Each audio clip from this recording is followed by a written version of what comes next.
You know, I think this had to be in the early 80s. Unforgettable yet painful memories. They was doing construction here, putting pipes in. And I just walked over here to not being nosy, being curious. And I looked in these coffin pieces and bones. A grave injustice that 83-year-old O'Neill Larkin still sees the physical remnants of. If you look closely, you see two different types of asphalt. Which tells two different stories. This is Clearwater Heights, historically a black neighborhood in Pinellas County. In the 1930s, 40s, and 50s, this land used to be the North Greenwood Cemetery, a segregated cemetery where blacks were buried. Larkin lived across the street. These trees, when I was a boy, wasn't there. We not only played on this graveyard, we used to come out and hunt rabbits and birds. We, as young boys, used to go out there and sit on the grave and around the grave. It was sacred land until it became profitable. In the 1950s, the city announced they were moving graves to make way for a school. But here's the problem.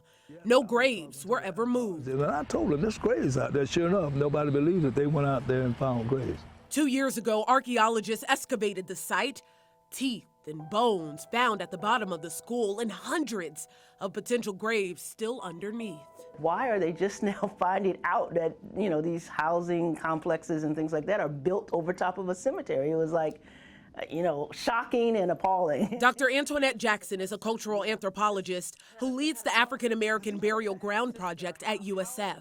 She studies desecrated cemeteries and is building a database for them. And I started focusing around the country, learning that this was a national issue, not just Florida and not just the South. Through her research, more than a dozen erased black cemeteries have been found across Tampa Bay. Zion Cemetery, now a housing complex. Memorial Park, sold to a developer. St. Matthew's Baptist Church Cemetery, now a human resources headquarters. This same exact pattern, the case for 140 desecrated cemeteries Jackson has discovered across the entire country. How did we get here? The entire history of the U.S., from slavery through segregation till now, created a system whereby black cemeteries, black humanity of black people were pretty much discounted. A lot of this is coming up because of redevelopment.